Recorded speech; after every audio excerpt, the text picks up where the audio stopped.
name's Jodie Imam. I'm CEO and co-founder at Tractor Ventures, and I'm your host today for this very interesting and exciting chat with our panel here, who I'll introduce shortly. I first want to begin by acknowledging the traditional custodians of the land where I'm coming from today, the Wurundjeri people of the Kulin Nations, and I also acknowledge the traditional owners of the land where you're all coming in from. I pay my respects to elders past and present, both where I'm living and across the many nations within the land we call Australia. So welcome, everyone.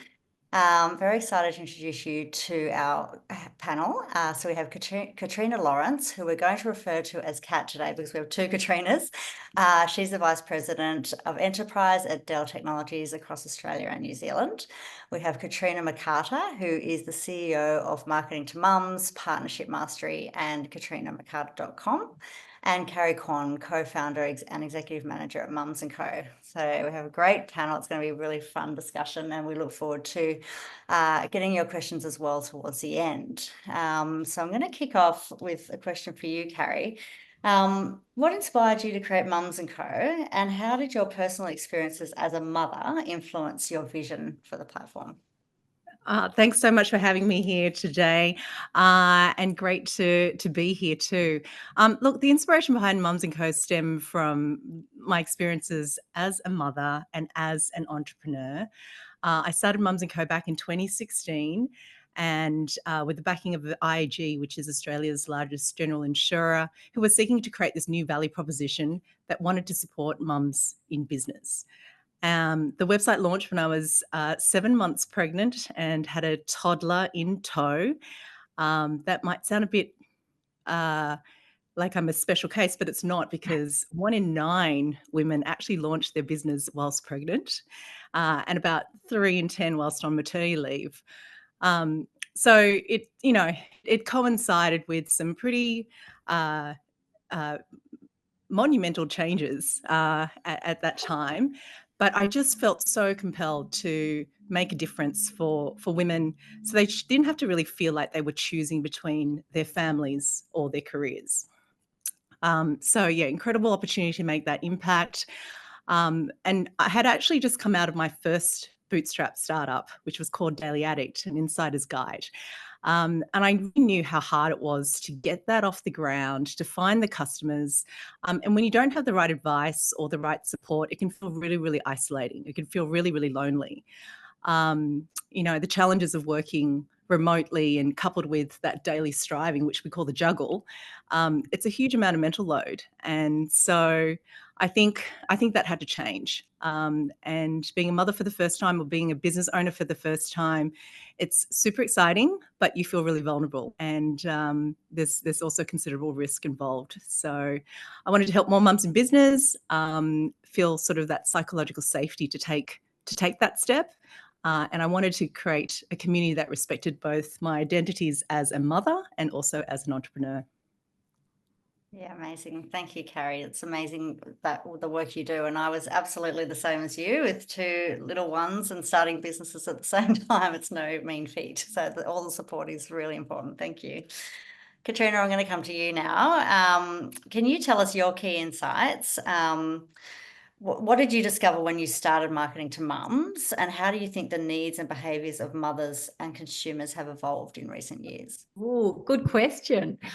Again, great to be here. Look, Marketing to Mums is actually my second business, and I did a lot of my learning about mums actually in my first business, which was a shopping website for mums called Bubbler that I grew to a community of 150,000 mums. And one of the things that emerged for me was that I could see that brands who were giving me their creative just had no idea how to communicate to mums, and mums were increasingly being unhappy with the kinds of communications they were receiving. So I do what I always do. I'm very analytical. I went off and ran a research project, and what came out of that was that 63% of Australian mums believe that brands and advertisers don't understand them. And I went, what an incredible opportunity for, brands who can get this right. Not only are mums going to benefit in having better quality communications presented to them, but brands can also gain very, very much financially. And that was really the impetus for starting Marketing to Mums. And, since that time now, we repeat research every 3 years to stay abreast of some of the changes that are happening around mums' behaviours. And we're really seeing a drive now to more snackable kind of content, shorter content, a lot more video. The rise of smart speakers is really coming to the fore. But we're also seeing things like the growing importance of grandma in the buying decision, because grandma's being leaned on a lot more these days because of the rising cost of childcare, and both parents are often working. So grandma gets asked to come in, so she's now making some decisions over what to have for dinner and what nappies to buy, etc. as well. So it's becoming a more complex path to purchase. Yeah, really good point. We need all the support for sure, and we're very lucky to have the support of Dell too. And we're going to hear more about this, but I didn't know this until preparing for this call, that the Dwen community welcomes all entrepreneurs from startups to scale-ups joining Dwen, giving access to women entrepreneurs from around the world valuable resources to grow your business. And we'll hear more about this, but including the latest technology, access to funding resources, and best practices from a global network of members. So that's something I didn't know. So it's really great that we can share that today. And so speaking of, Kat, love to hear from Dell's perspective, how technology can empower women founders to scale their business more efficiently, and what specific tools and services they can be leveraging. Absolutely. And thank you, Jodie. And to the ladies who've already spoken, there's so many questions I want to ask you alone, so we'll do that at a different time. But look, Dell Technologies is an organisation that's been around for 40 years as of this year. We are a startup in our own right. So Michael Dell, for those of you who probably do know the story, decided 40 years ago in his dorm room that he thought that he could create these new personal computers and he could customize them and get them out to people cheaper and faster on his supply chain than anyone else. And he's built that into a multinational organisation. But the important part is that the business has had to continue to innovate. I mean, it has to stay ahead of the market, has to stay ahead of the industry. And to do that over a 40-year period, it's the same thing that you're going through when you're looking at your business. How do you just continually stay that one step ahead? We always view technology as an enabler. We say that we provide technology solutions that drive human progress, and we believe that we do.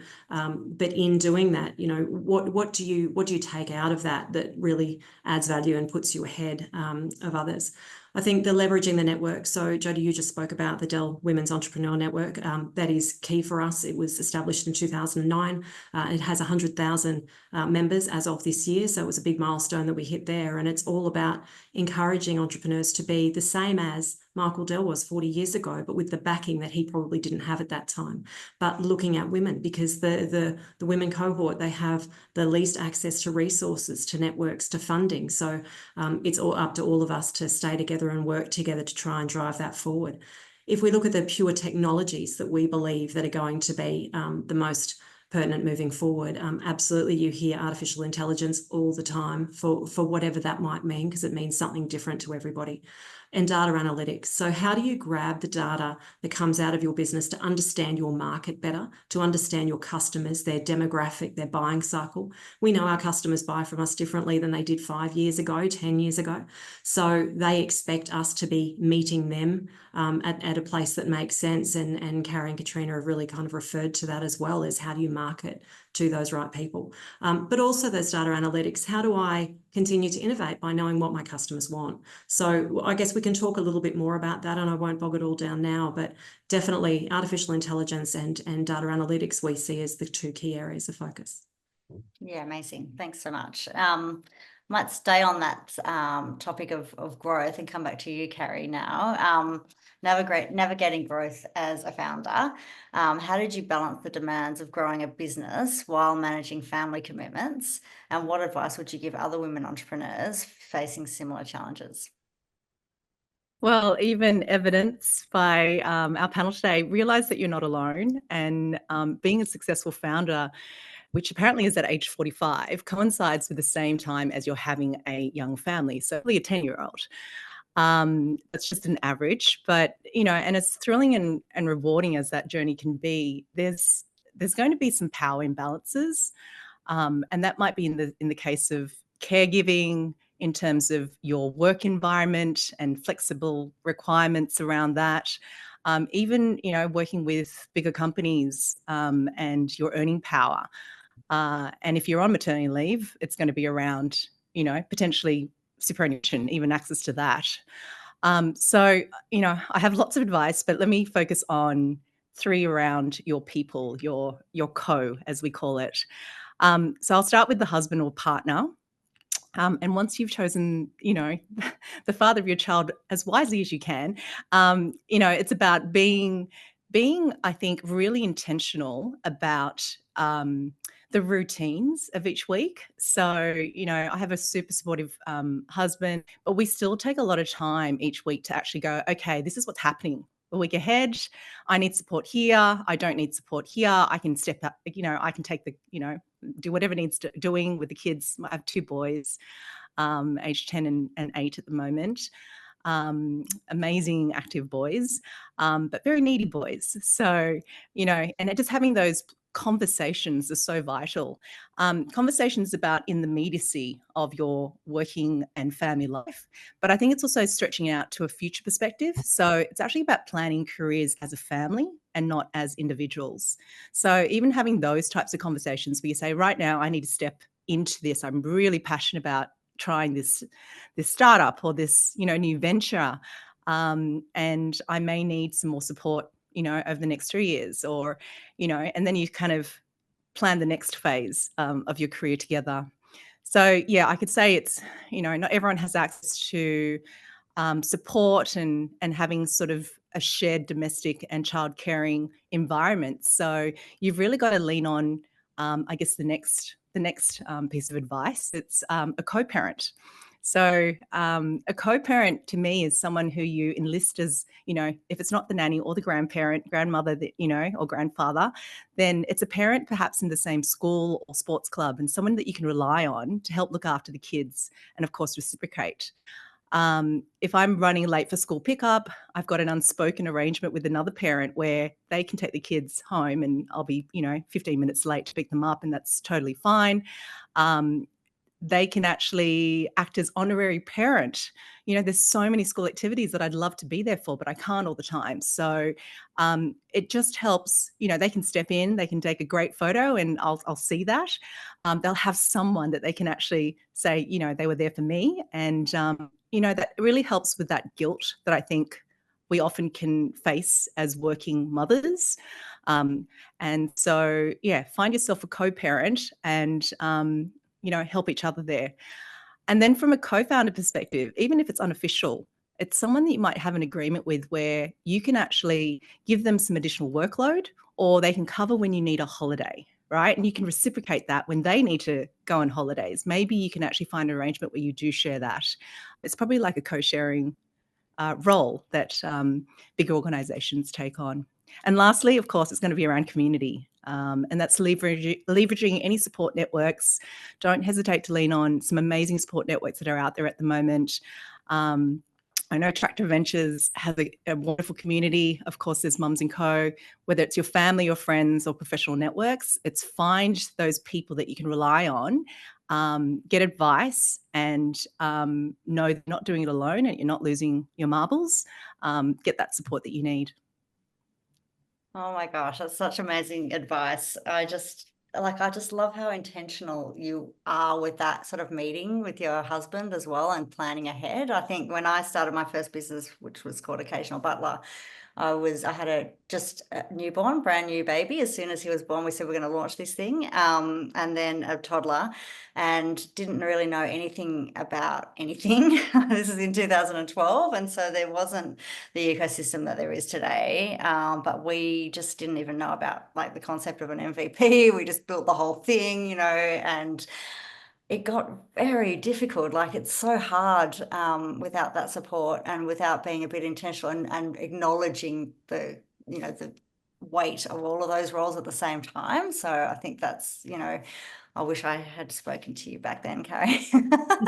It's just as opposed to now, Tractor Ventures, the third business, it's just been very, very different, like learning through all the mistakes, and kids a little bit older, but, being able to take things slower, start by testing without building out the whole thing. Like there's so many lessons that we can probably get into some more of that as we go through. But yeah, that is having Jodie, I'll lived just add, Yeah.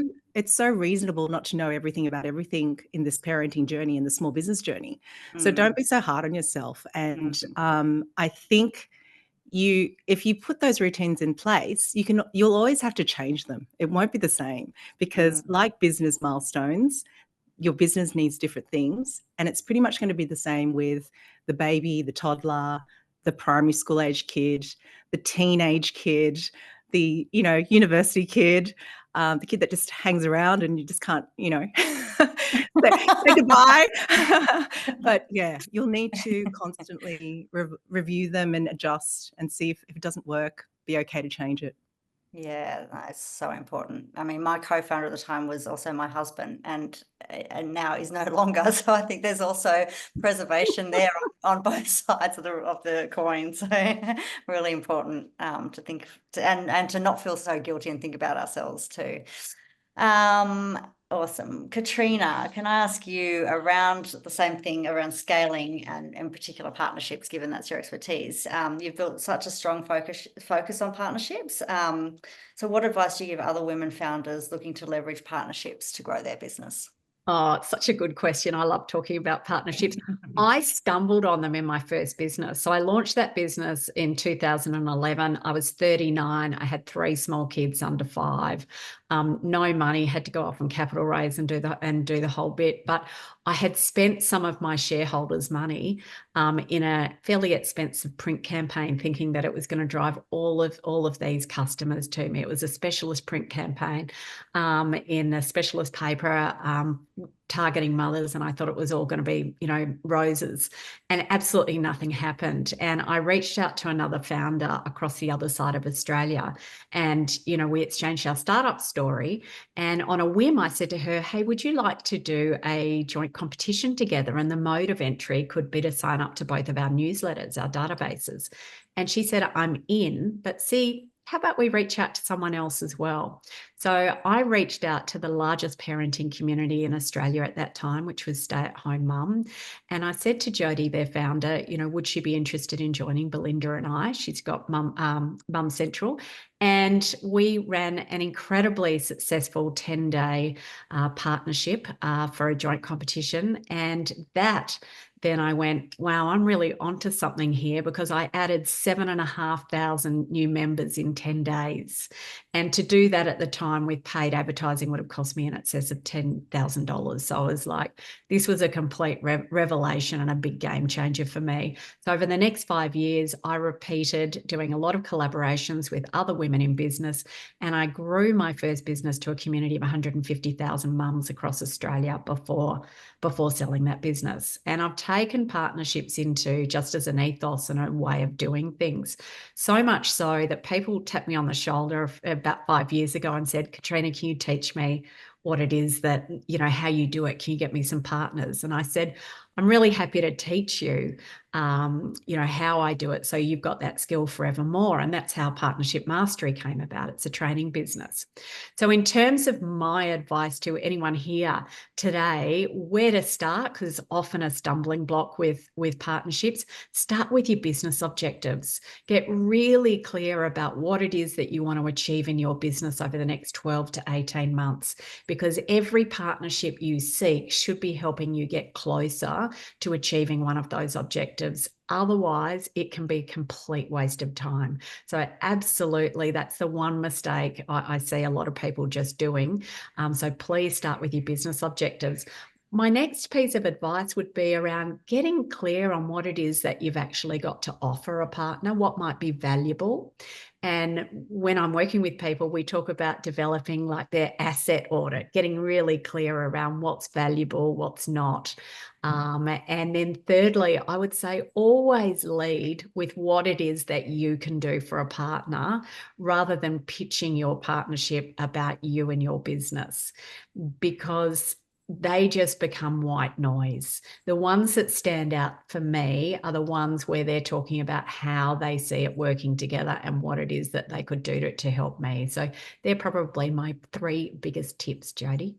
Yeah, that's great. And maybe as an example too, Tractor Ventures we've been working on a partnership program for the last couple of years, and I think we're finally getting it right. And it's just around like, what can we give, exactly that, like what can we give our partners, and then how does that help our customer? And so we have growth partners who help our founders that we've funded with all the other human capital to help them get connections, to raise other capital, to all of the things that founders need. And so, because we can't do all of that ourselves. And so it's really looking at, what is also the customer looking for, that you can't just do yourself, but if you could bring people around that can help, then, it becomes a lot more scalable too. Absolutely. Yeah. And when you hit on those really great strategic ones, it's very exciting. So yeah. Sure. Transformational. They really, Yeah. I mean, to me, they're the most effective marketing with no money strategy that a small business owner could use. Yeah, for sure. Great. Kat, we'll come back to you. Just on now, supporting women entrepreneurs, and what are some of the initiatives that Dell, we've spoken about Dwen, but what are some of the other initiatives that Dell Technologies has taken to support women-led business, and how do you see partnerships as well driving positive change for female entrepreneurs? Yeah, absolutely. So yeah, we've spoken about Dwen a little bit, dwen.com, by the way, as a small plug there if anybody wants to have a look at that. So that is free to join. But just listening to the ladies talking about their own experiences and lived experiences. I mean, that's what it's all about, right? That's what the partnerships are about, as well as how do we learn? How do we understand where people have had problems before? What are the learnings that they have, so I don't need to go through and experience that too. It's those networks which are so important. We also have another group called startups.com. For us, or Dell for Startups, it's just so important for us to continue to support the women in our industry, but also the women who are out there trying to get ahead and do all of these great things. I mean, I'm listening to Carrie and Katrina talk and thinking about when I had my children, and Carrie, I have one of those university ones that doesn't leave. So, I've got a 16 and a 20-year-old now, so it's a little bit different. But, many of the things that you talk about are the same, but you don't really resonate with them until you have the conversations with somebody, or till somebody raises it with you and you think, oh, actually, I used to do that, or I should have done that. So when we talk about what's important is all about that growth.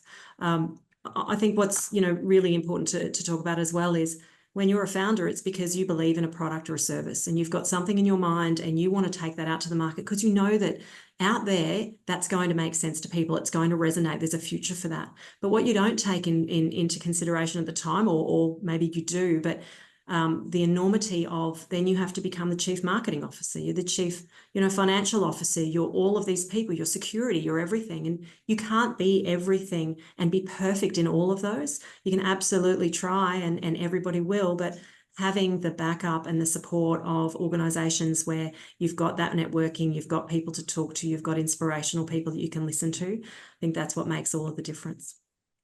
Yeah, absolutely. We're going to go a little bit deeper off the back of that now and talk about, that, support we need, but because we get into challenging times. And so we're going to dig a bit into challenging times.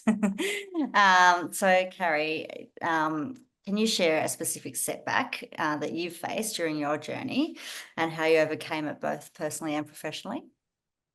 Yeah, I can. And I wonder if, many founders who had small businesses or startups during COVID would have one of those in their pocket. I'm pretty sure they would. So mine is relating to I guess that time and the immediacy of COVID after. So I was actually faced with the possibility of shutting down the Mums & Co business. And this is I think we had, I guess, the weight of a pretty crucial board meeting ahead. I was struggling to decide between quitting and persevering.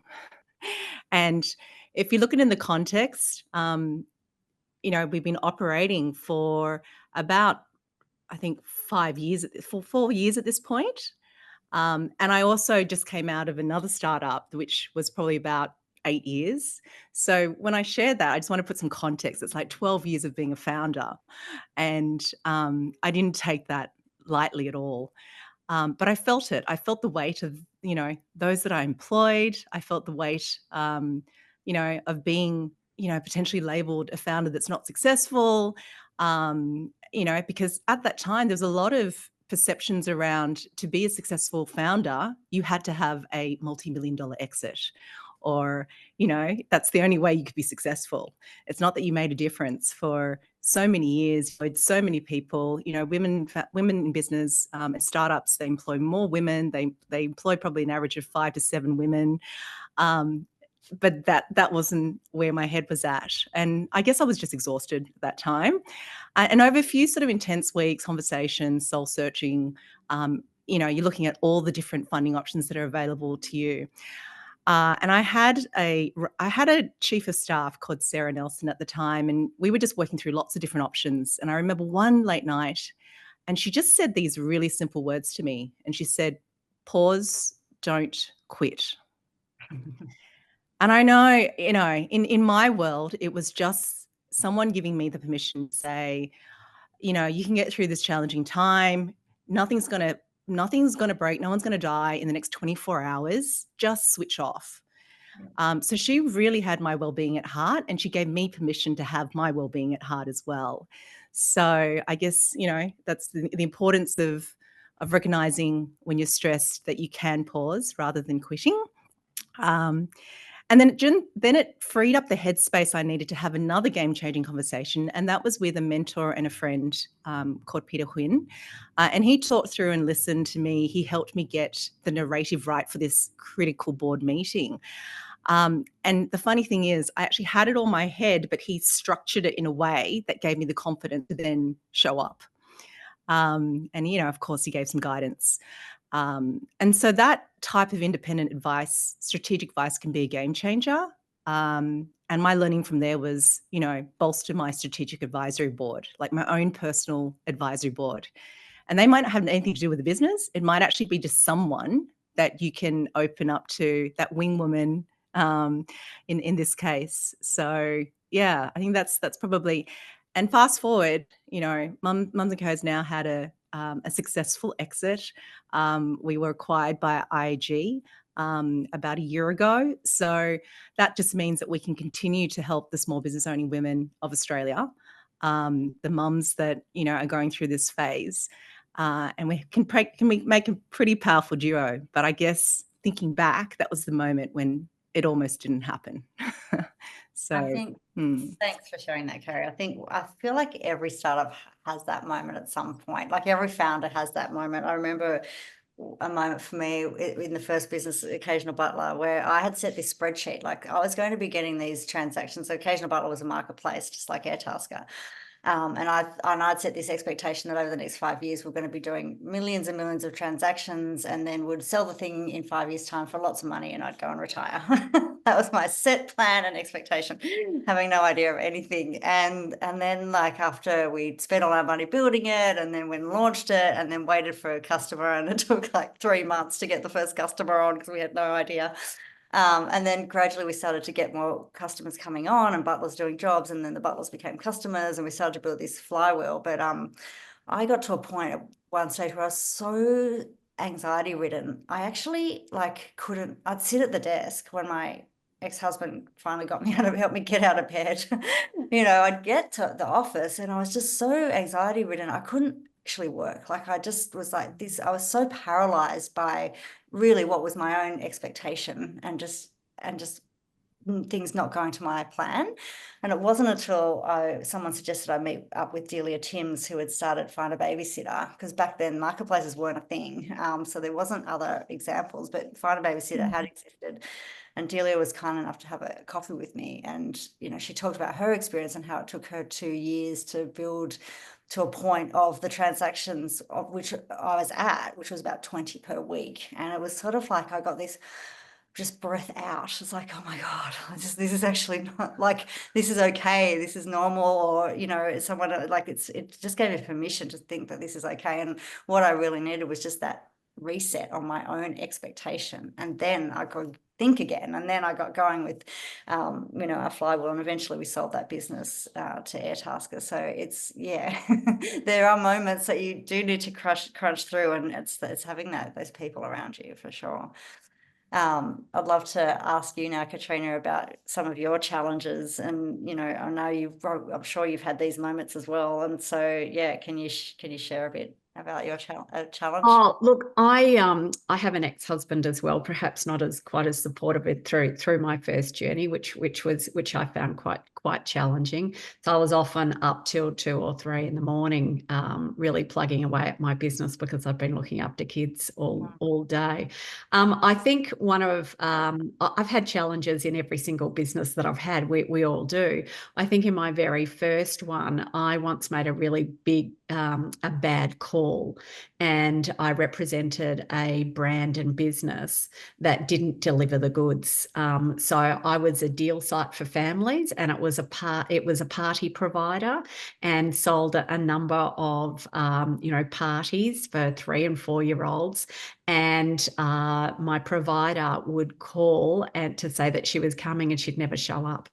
So people would have 20 or 30 kids there at a party, and the party provider didn't show up. So they were obviously calling me in tears, and it was a really, really difficult moment in terms of making sure who I represent and who I partner with is really reputable. And I've taken all the way through my career, in that making sure I'm always pre-qualifying anyone that I do business with, because you're putting your brand on the line every single time you partner or collaborate with somebody else. So that for me was very much a key learning and a big challenge. Yeah, that's that's so hard. Can I come back to you now, Kat? Overcoming tech challenges. So what are the common challenges that you see women founders face, and how can they better position themselves, in your experience, to overcome these hurdles with the right resources? Yeah, I think there's so much of our industry now that's online. There's so much of the marketing and everything, and you need to be online for the most part, to be successful, to get to your market. So for us, it's what we hear is scalability. So when you first start off in a startup and you've got a laptop and you're running everything off that, and that's great. And then, the company gets a little bit bigger and you need to expand. And what does that look like? And how do you get the right platforms and know the platforms to go to? But really, resoundingly, the biggest thing is security. And Katrina, you kind of referred to that in a way where you talked about the brand. Your brand is everything. If somebody hacks into your data, if somebody manipulates your data, steals it, changes it, locks you out of your socials, whatever that might be, the brand impact can be enormous. So I think what we would recommend above all else is absolutely have that as a key part of a priority, is making sure that your data, because that's so important to you, is kept secure. And whether that's that you've got a trusted tech expert that you integrate into your business, or alternatively, you're utilizing some of the other opportunities that are open to you from some of the vendor organizations, or the platforms. And I'll refer to it again because I do this a lot, of Dwen, where you've got some technology component there, but really put security on the forefront. And if you look at some of the, even the largest businesses now are subject to impacts that they don't want their customers to be involved in, and the brand damage is enormous. So so that would probably be the biggest thing, is make sure that you've got that covered as a priority. Yeah, that's great advice. Thanks so much. Maybe we'll move on now to some of the more topical, I guess, challenges about being a woman founder. And so I might ask you, Carrie, about what you've seen in the structural inequities that we face, because not only is it all of that, the mindset stuff, which we can touch on a bit more, but it's also, there's a lot of challenges systemically there blocking us. So I'd love to hear about how you've navigated some of these. Yeah, and I might sort of filter in how our community has navigated them, because they're like me in terms of just founders or female entrepreneurs, small business owners, micro business owners. Absolutely. I don't think we all face this. So one that I know is very passionate, area and topical is the access to funding. So disparities, especially in the early stage of ventures too. So when I mention micro businesses, these are those that have just started up, technically where I think it's less than $10 million of revenue is still classified as a micro business, which is crazy because, some of it just working part-time and side hustles and we're definitely not at the $10 million revenue mark. So we have unique challenges. And I think at that side, potentially we're more likely to be denied or to receive small loan amounts compared to male counterparts. And then also same in terms of small investment, right? Investments amounts in terms of the VC world or more the venture capital side of things. On that same vein, it's the access to networking and mentoring opportunities. So, there's a little catch cry that we have that business doesn't suit business owning mums.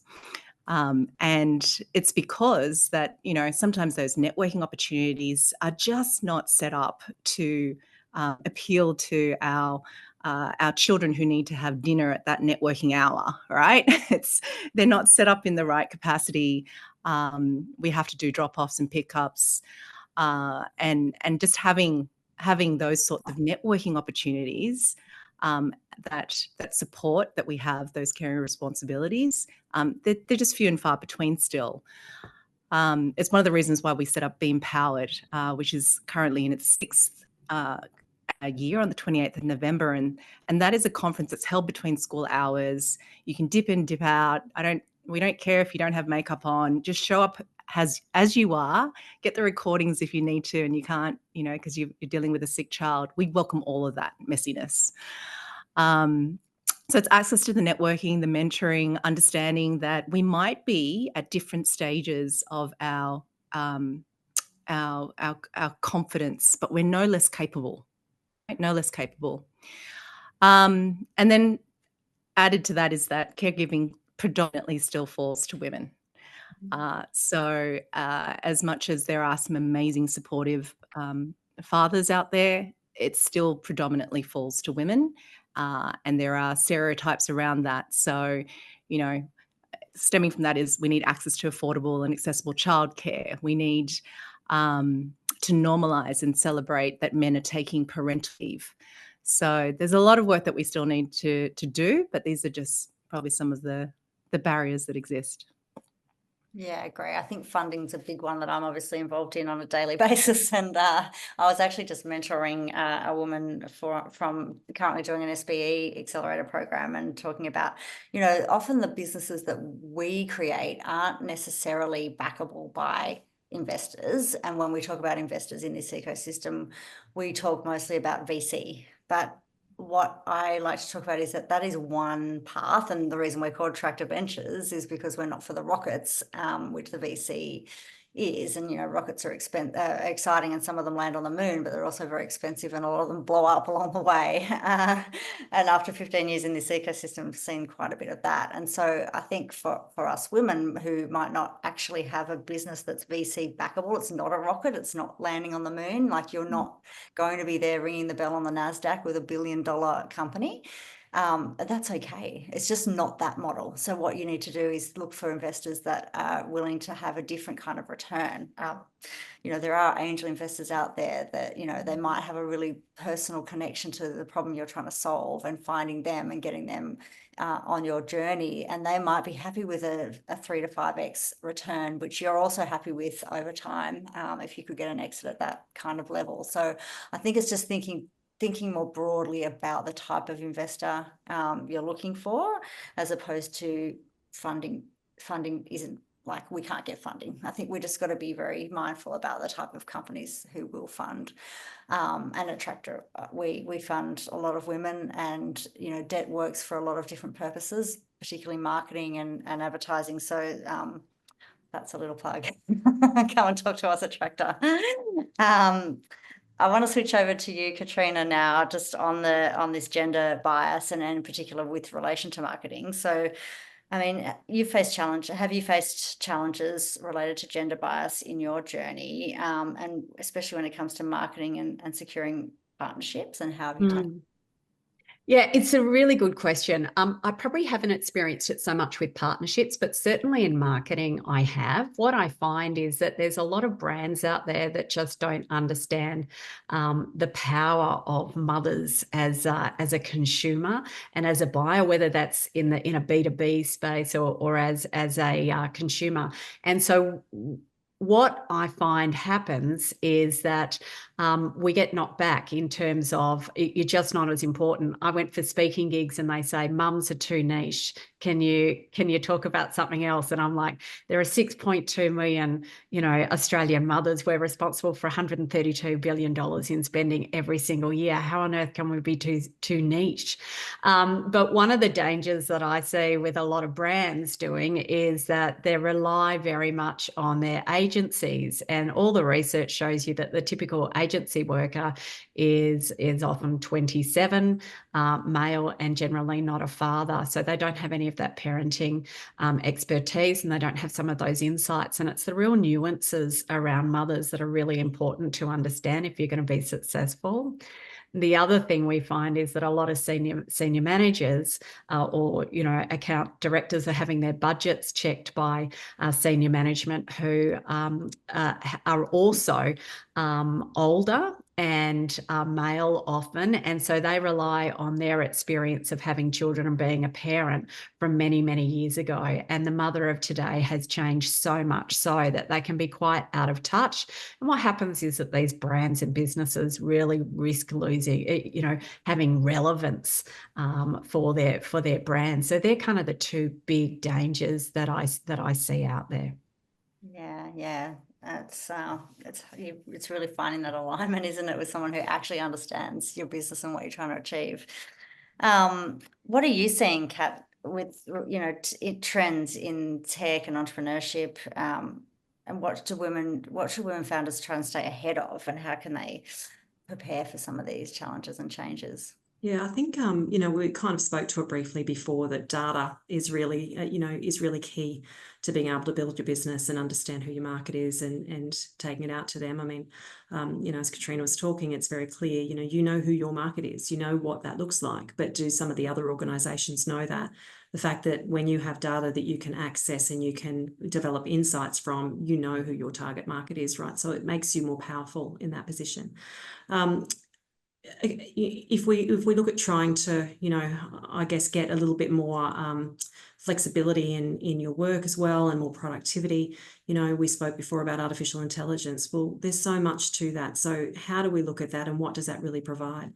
So if we look at something like, ChatGPT, which we've all heard about, or, Microsoft Copilot, people using that, the federal government's just done a sample of that, and they've run a trial to show that they can save on average about half an hour a day of people's time by utilising a large language model, or a generative AI, as we would call it. But what do you do with that time? So does that mean that you've got more time to, go and be productive and develop more vision? Or does it mean that you get time to actually pick up some groceries on the way home and get something like that done? So does it provide a little bit of balance in that respect? But I think, focusing on technologies like those, and there are so many things out there. There's so many platforms. There's so many things that are available to you now right across the board, but making sure they're interoperable. So you've got some capability that when you're talking to other founders as well, that you can utilize the same types of platforms, you can share ideas.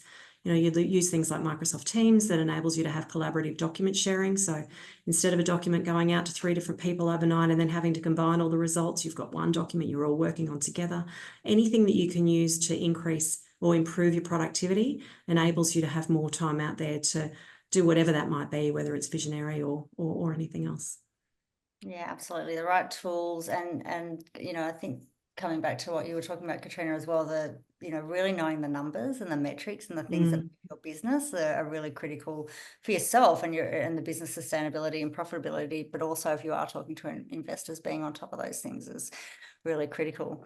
We're going to have some time for some questions coming up, so please do enter your questions into the chat, and we'll be able to answer some of those. But while I'm waiting for those questions to come through, I'll ask a final question of our panelists from my prepared list, and I'll start with you, Carrie.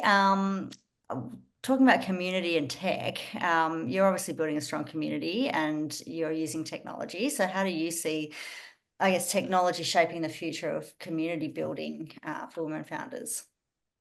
Yeah, and look, Mums & Co has been 100% digital since day one, which was in 2016. So digital doesn't happen without tech.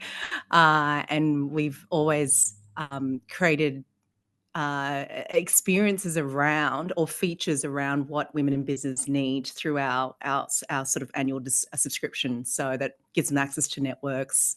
We hold 51 events that you can book and attend online, or you can connect with one of our business experts, 20 business experts. Katrina's been one of our experts before. So I think there's a couple of things. We're always looking at the next thing in technology that can help us, like Kat said, be more productive or meet the needs of our customers. So I think hyper-personalization is going to be continue to be at the forefront.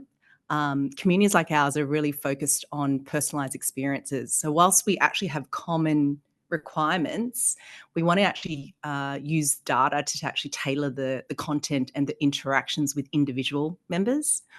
AI will allow us to do that. So I think AI tools will be continue to be leveraged to manage communities like ours more efficiently.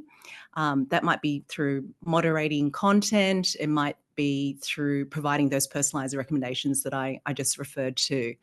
And I know we launched a chat bot because we knew that our community members were accessing content or requirements at 3 a.m. in the morning. Maybe they were breastfeeding. I'm not sure. Maybe they were. And you need to be able to cater to that, so that immediacy and to access content at all hours. I also think niche communities is a thing. So this is the rise of smaller niche communities that might cater to specific interests. You need a little bit more meaningful and engaged interactions there. And at Mums & Co, we refer to it as a community within the community. So you might feel more connected to someone who is in a similar geography as you, or you might feel more connected to someone who is only like a year and a bit ahead of you, one stage ahead, not too far ahead, who's potentially raising funding or, speaking to marketing, accessing certain channels only. So purely B2B or B2C or digital. And then lastly, again, as Kat mentioned, around that sense of security, right? Trust and safety is going to be really more prominent going forward to communities. It's going to be a priority. We're going to have more robust sort of moderation and security measures, because everyone's actually thinking, oh, how's this data going to be used? We've heard lots about data breaches. So making sure to have the right guardrails in place to protect your customers' information, personal information and privacy. Yeah, brilliant. Thanks, Karen. Great advice. Katrina, what would be your best advice and how have you best used technology in your experience? Oh, look, I use lots of different, pieces of software in my business, and that's changed based on which business I've worked in. Currently, my business is really split up between speaking, doing coaching and consulting. I do research projects and I run programs. So I need a lot of tech to help me. Also, I'm a one-woman operation. So I have a couple of other freelancers that can assist me with some of those tech that I can reach out to. So certainly I know that when I'm ever considering tech, I'm always first looking kind of at reviews around that piece of technology. I'm then going out. I've got 2 trusted sources that I go to for my tech advice. One of those is Tracy Sheen from the Digital Guide, who gives me, the rundown on what people are saying in industry.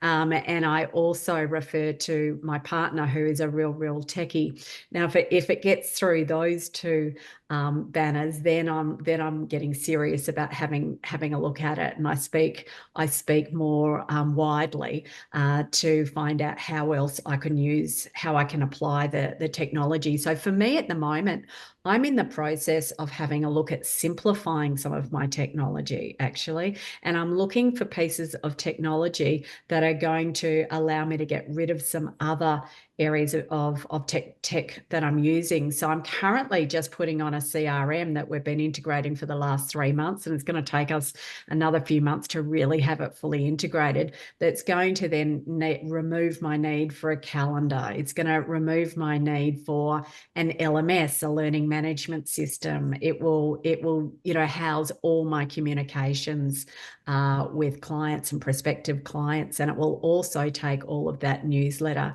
capabilities for me as well. So that's going to not only save me money, but allow me to really double down on learning one piece of tech and doing it exceptionally well. Like everybody else, I'm online as well. So I'm delivering a lot of my speaking events around the world, and I do that virtually.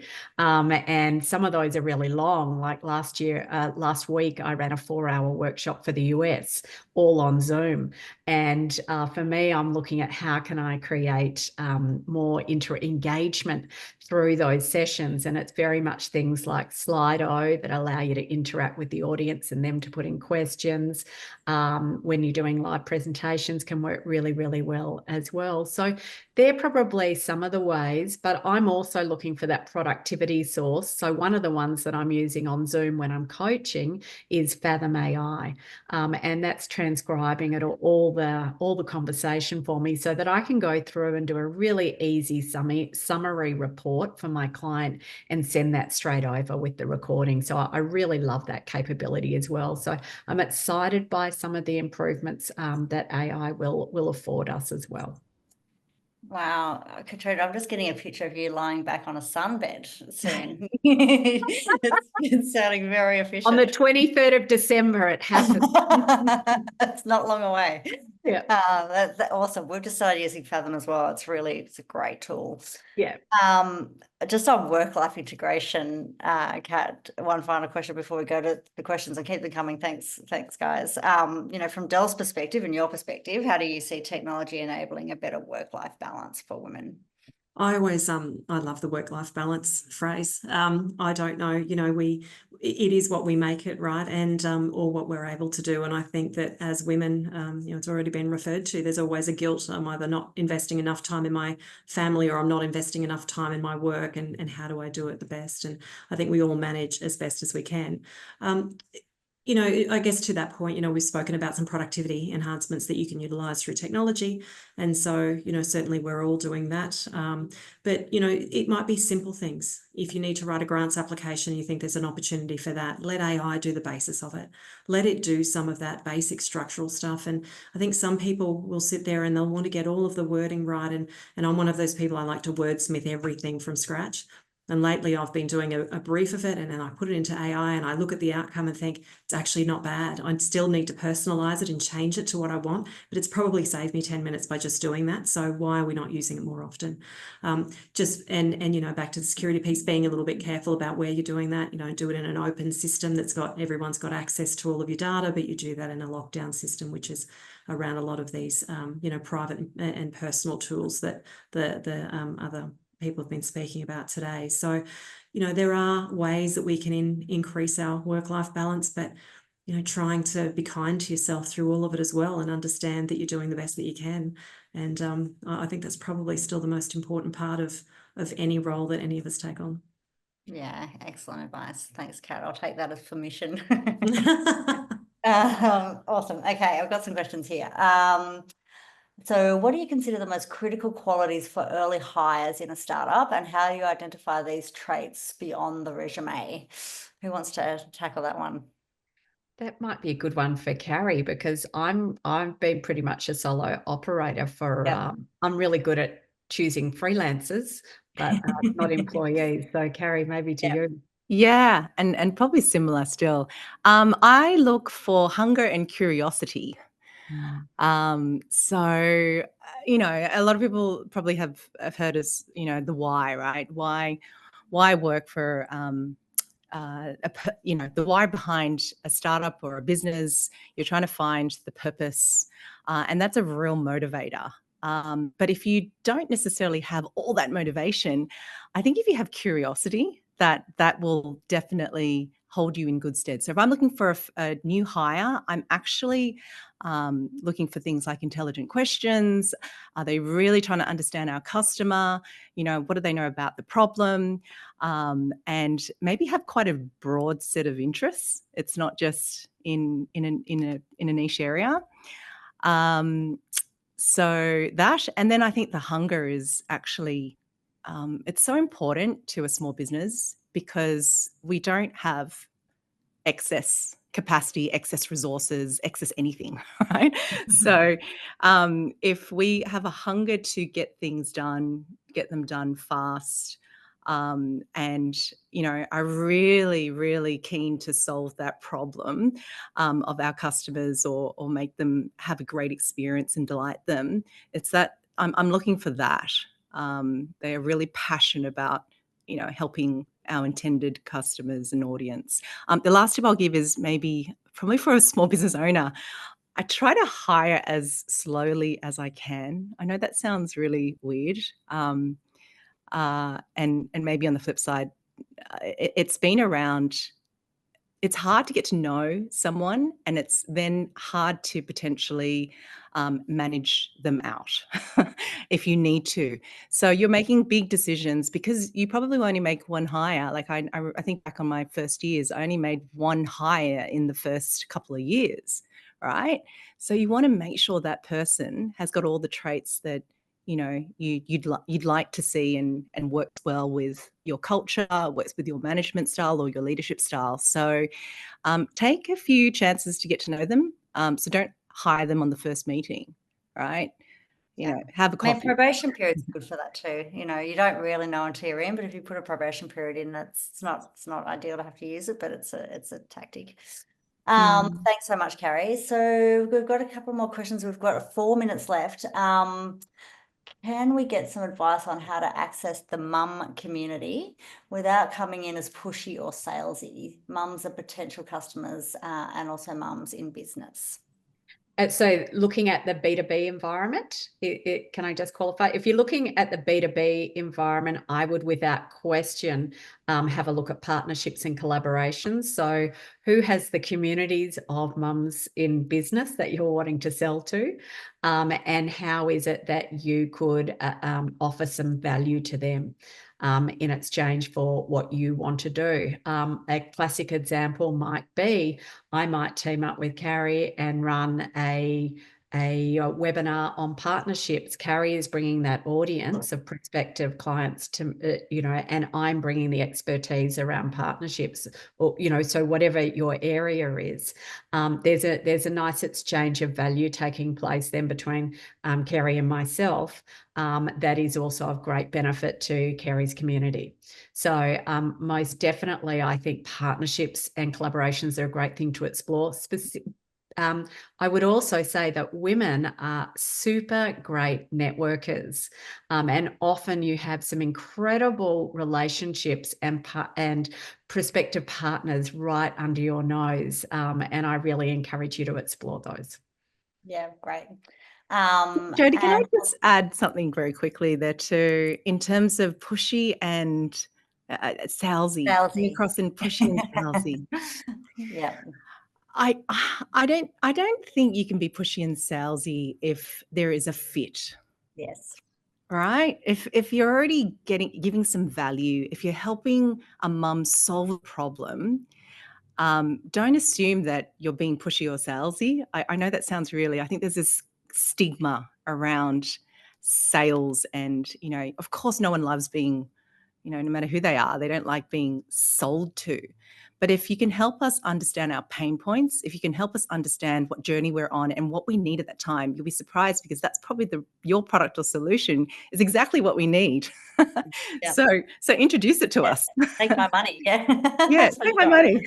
That's a good one. That's a good one. All right, we have 2 minutes. There's 2 other questions here. I might go for one that might be a quick answer, which is, can you tell us more about that miracle software for the CRM, Katrina? Oh, okay. I am using, the platform is called Go High Level. It's actually white labeled, so you'll see it under so many different names, but the actual platform is called Go High Level. And it's just starting to emerge as a player out there. So there is increasing support people that can help you with it as well. So I'm weaving my way through it at the moment, and so far so good.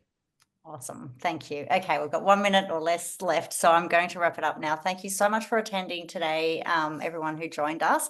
Thank you to our amazing panelists for sharing so openly and vulnerably. I think there's so many good tips. I learned lots of things myself. And thanks to SmartCompany and Dell for putting this on for us.